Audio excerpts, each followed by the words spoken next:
Hello दोस्तों, तो आज मैं आप लोगों के लिए एक्सप्लेन करने वाला हूँ 10,000 वर्ल्ड को। तो जिस किसी ने भी अब तक इसके लास्ट एपिसोड को नहीं देखा वो जाकर देख लेना, क्योंकि तभी जाकर आपको ये एपिसोड समझ आएगा। जैसा कि लास्ट एपिसोड की एंडिंग में हमने देखा था कि लिनफेंग ने अपने फिनिक्स मार्शल सोल से ओल्ड मैन के अटैक पर काउंटर अटैक कर दिया था, जिस वजह से वहाँ पे काफी ज्यादा एनर्जी रिलीज हुई और इसी के साथ हमारा एपिसोड वहीं पर एंड हो चुका। तो अब एपिसोड की स्टार्टिंग होती है जहाँ पर हम गरुड़ क्लैन के उसी फीमेल कल्टीवेटर की बॉडी को देखते हैं, जो इस जगह पर आते हुए ओल्ड मैन के अटैक को ब्लॉक कर लेती है। साथ ही साथ उसने उसके अटैक को एब्जॉर्ब भी कर लिया। ये देख के लिनफेंग तो काफी ज्यादा हैरान हो जाता है। वो कहने लगता है शायद से सीनियर पेंगजू ने इसे पूरी तरह से रिफाइन कर लिया है और अब ये सीनियर पेंगजू का पपिट बन चुकी। इस पपिट को देख के ये ओल्ड मैन भी बहुत ही ज्यादा हैरान हो गया कि ये एक गॉड किंग लेवल का पपिट है। अब ये ओल्ड मैन कहने लगा भले ही ये गॉड किंग लेवल का पपिट यहाँ पर आ चुका है, लेकिन ये फिर भी मेरा कुछ भी नहीं बिगाड़ पाएगा, क्योंकि अभी भी मेरे सपोर्ट में कॉसी एम्परर लेवल का डिवाइन वेपन है, जिसके इस्तेमाल से मैं किसी को भी हरा सकता हूँ। ये कहते हुए वो यहाँ पे अपने नेक्स्ट अटैक की तैयारी करने लगा। वहीं पे प्रिंसेस वू तो इस पपिट को देखकर लिनफेंग से बहुत ही ज्यादा इंप्रेस हो जाती है। वो कहती है लिनफेंग सरप्राइजेस से भरा पड़ा है। जब भी मुझे ऐसा लगता है कि मैं लिनफेंग के बारे में बहुत कुछ जानती हूँ, उसी वक्त लिनफेंग मुझे गलत साबित कर देता है। उसका ये कहना ही था कि उतने में इमॉर्टल कुल्ट्रोन आकर इस पपिट से टकरा जाता है, जिस वजह से ये पपिट बहुत ही ज्यादा गुस्सा हो जाती है। तो इमॉर्टल कुल्ट्रोन कहने लगा मास्टर मुझे माफ कर दीजिए, मैं आपसे मिलने के लिए इतना ज्यादा एक्साइटेड हो चुका था कि मुझे सामने की कोई भी चीज नजर नहीं आ रही थी। दरअसल इमॉर्टल कुल्ट्रोन ऐसा इसलिए बोल रहा था क्योंकि वो इस पपिट को अपना फॉर्मर मास्टर सीनियर पेंगजू समझ रहा था। अब इमॉर्टल कुल्ट्रोन इस पपिट से कहने लगा मास्टर अगर आप चाहो तो मैं आपके लिए इस ड्रैगन को रिफाइन कर सकता हूँ, जिसपे सीनियर पेंगजू का पपिट कोई भी जवाब नहीं देता। उसी वक्त हम शाओटियन को देखते हैं जो यहाँ पे अजीब अजीब हरकत कर रहा था।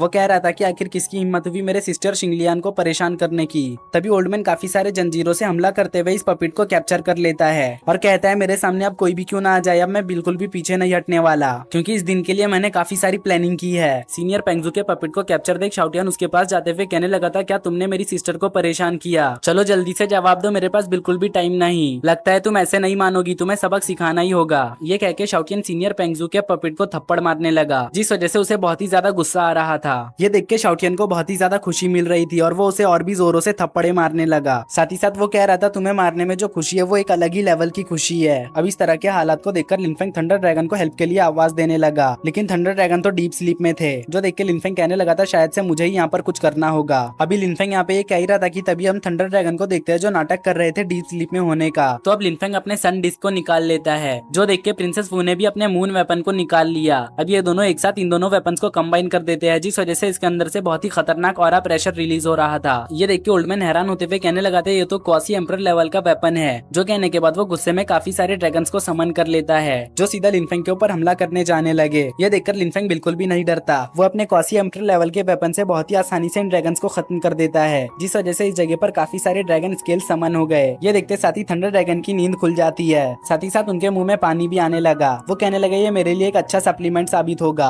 जो कहते साथ ही वो बाहर आकर इन सभी ड्रैगन स्केल्स को चट कर जाते हैं। जिसके बाद वो कहने लगे इससे तो मैं गॉड किंग लेवल के मिडिल स्टेज पे पहुंच जाऊंगा। वो अभी यहाँ पे ये कह ही रहे थे कि तभी ये ओल्डमैन थंडर ड्रैगन को देखते साथ ही कहने लगा था फाइनली तुम बाहर आ ही गए, मैं कब से तुम्हारा ही इंतजार कर रहा था। ये कहते साथ ही उसने एक बर्ड को समन करते हुए उससे थंडर ड्रैगन के ऊपर हमला करवा दिया, जो देखकर थंडर ड्रैगन यहाँ से भागने लगे। साथ ही साथ वो लिनफेंग से कह रहे थे कि लिनफेंग जल्दी से मेरी मदद करो, लेकिन लिनफेंग तो उसकी मदद करने नहीं जाता। साथ ही साथ वो प्रिंसेस वू को भी मदद करने से रोक देता है, क्योंकि जब लिनफेंग को उनकी जरूरत थी तब वो सोने का नाटक करने लगे। अब थंडर ड्रैगन भागते भागते शाओटियन के पास से गुजर जाते हैं, जिनके पीछे पीछे ये बर्ड भाग रहा था। जैसे ही शाओटियन की नजर इस बर्ड पे पड़ी तो उसे लगने लगता है कि ये उसकी सपनों की रानी है, इस वजह से वो तुरंत ही उसके पीछे पड़ गया। वो कहने लगा कि मैं अपने क्लैन का थर्ड प्रिंस हूँ, इसलिए अगर तुम मेरे साथ रहोगी तो मैं तुम्हें प्रिंसेस बनाकर रखूंगा। मगर ये बर्ड शाओटियन से अपना पीछा छुड़ा के थंडर ड्रैगन के पीछे जाने लगा। ये देख के शाओटियन थंडर ड्रैगन को अपनी लव स्टोरी का विलन समझने लगा। वो कहने लगा जो भी कबाब में हड्डी बनने की कोशिश करेगा मैं उसे छोड़ूंगा नहीं। ये कहते साथ ही वो थंडर ड्रैगन के ऊपर हमला करने लगता है, जो देख के थंडर ड्रैगन कहने लगते आखिर इस बेवकूफ बर्ड को हुआ क्या है, ये पागलों की तरह हमारे दुश्मनों के साथ क्यों जा रहा है, कहीं ये तो नहीं कि उसका दिमाग खराब हो चुका, देखो अभी भी वो कैसे उस भद्दे बर्ड का पीछा कर रहा। थंडर ड्रैगन के ये कहते ही हम शाओटियन को देखते हैं जो उस बर्ड का पीछा करते हुए कह रहा था कि चाहे तुम कहीं पर भी चले जाओ मैं हमेशा तुम्हारा पीछा करता रहूंगा। दरअसल शाओटियन को अपनी आंखों से ये बर्ड एक बहुत ही खूबसूरत बर्ड लग रही थी, बट हकीकत तो उसके उलट थी। तभी प्रिंसेस वो अपने पावर का यूज करते हुए इस ओल्डमैन और उसके परिंदे को कैद कर लेती है। वहीं पे शाओटियन को लग रहा था कि उसने इस परिंदे को अपनी पावर का यूज करते हुए कैप्चर किया है, इसलिए वो कहने लगा तुम जितनी मर्जी चाहे उतने मुझसे पीछा छुड़ाने की कोशिश कर लो, मगर फिर भी मैं तुम्हारा पीछा नहीं छोड़ूंगा। शाओटियन की ऐसी बातें सुनकर इस बर्ड को बहुत ही ज्यादा गुस्सा आ रहा था। उसका दिल तो कर रहा था कि वो अभी के अभी शाओटियन को खत्म कर दे, मगर बेचारा बर्ड ऐसा नहीं कर सकता था क्योंकि वो अभी के लिए कैद है। इधर हम इस ओल्डमैन को देखते हैं जो अपनी डार्क पावर को रिलीज करते हुए प्रिंसेस वू के कैद से आजाद हो जाता है। साथ साथ ही साथ वो कहता है तुम लोगों में इतनी एबिलिटी नहीं कि तुम मुझे फिलहाल कैद कर सको। जो सुनकर लिनफेंग उससे कहने लगा था क्या तुम सच में सोचते हो कि मैं तुम्हें मार नहीं सकता। तो ओल्ड मैन कहता है मैं जानता हूँ तुम मुझे कभी भी खत्म कर सकते हो क्योंकि तुम्हारे पास ये क्वासी एम्परर लेवल का वेपन जो है, लेकिन आज के दिन जो मैं करना चाहता हूँ वो करके ही रहूंगा। यहाँ मौजूद कोई भी मुझे अपने काम को करने से रोक नहीं सकता। ये कहते साथ ही वो अपने डार्क ऑरा को रिलीज करते हुए इस जगह पर उसी इमॉर्टल को अवेकन करने लगा जो डाइस के नीचे मौजूद था। जो देखते साथ ही थंडर ड्रैगन लिनफेंग से कहने लगे जल्दी से जाकर उसे रोको क्योंकि एक मर्तबा अगर वो इमॉर्टल यहाँ पर अवेकन हो गया तो फिर हमारे लिए बहुत ही ज्यादा मुश्किल हो जाएगी।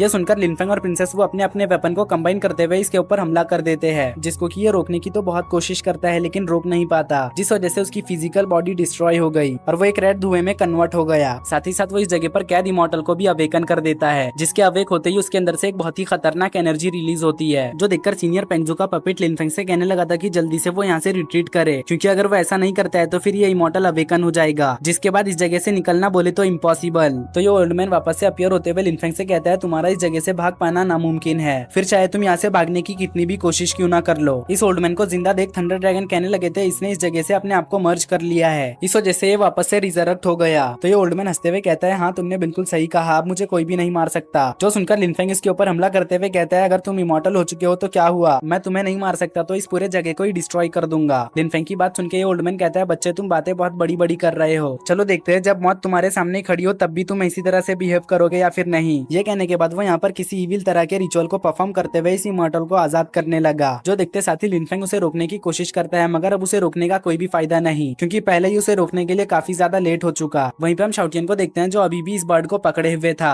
और उसे लग रहा था कि वो और ये बर्ड डेट पर आए हुए हैं, तो इस वजह से वो इस बर्ड को किस करने जाने लगा। साथ ही साथ वो कह रहा था क्या इसी को लव कहते हैं, अगर इसी को लव कहते हैं तो मैं हमेशा तुम्हारे साथ रहना चाहूंगा। तभी हम रियल वर्ल्ड में इस बर्ड को देखते हैं जो शाउटियन के चंगुल से छूटने की कोशिश कर रहा था, लेकिन शाउटियन था कि उसे छोड़ने का नाम ही नहीं ले रहा था। उल्टा वो इस बर्ड को अपने पास लाते हुए इसे किस करने की कोशिश करने लगता है, तो इस वजह से ये बर्ड यहाँ पे तिल मिलाने लगा। तभी हम इस इमॉर्टल को देखते हैं जो सक्सेसफुली आजाद हो जाता है और इसके अंदर से बहुत ही खतरनाक डार्क ऑरा निकल रहा था। जो देखकर लिनफेंग कहने लगा था क्या ये डार्क ऑरा है, तो ओल्ड मैन कहने लगता है हाँ तुमने बिल्कुल सही गैस किया, हाँ ये डार्क ऑरा ही है, लेकिन इसी डार्क ऑरा की वजह से इसने खुद को कैद कर लिया था क्योंकि जब ये डार्क पावर को कल्टीवेट करते हुए खुद की बॉडी से मर्ज करने की कोशिश करता है तो वो इसमें फेल हो जाता है, जिस वजह से डार्क पावर उसके ऊपर हावी होने लगी और अगर एक मर्तबा ये डार्क पावर उसके ऊपर पूरी तरह से कंट्रोल कर लेती तो वो अपने ही लोगों को मारने लगता। इसी वजह से उसने खुद को यहाँ पे कैद कर लिया था। अब इस इमॉर्टल की स्टोरी जानकर तो लिनफेंग भी थोड़ा सा हैरान था। तभी ये इमॉर्टल पूरी तरह से आजाद होकर लिनफेंग के सामने आ जाता है। जो देखते साथ ही लिनफेंग और प्रिंसेस वू और बाकी के सभी लोग यहाँ पर सावधान हो गए क्योंकि ये सभी बहुत ही अच्छी तरह से जानते थे कि ये इमॉर्टल उनकी सोच से भी ज्यादा ताकतवर है। तो इसी सीन के साथ हमारा ये एपिसोड यहीं पर एंड हो गया। अब देखेंगे नेक्स्ट एपिसोड में कि आखिर ये लोग इस इमॉर्टल से कैसे डील करते हैं। तब तक के लिए जिस किसी ने भी वीडियो को लाइक करके चैनल को सब्सक्राइब नहीं किया वो फौरन से ये काम कर ले। साथ ही साथ कमेंट करके इस वीडियो को हाइप भी कर दे। हाइप का ऑप्शन आपको कमेंट के साइड में देखने को मिल जाएगा। दरअसल हमारी वीडियो को हाइप से बूस्ट मिलता है, इस वजह से कंजूसी बिल्कुल भी ना करे।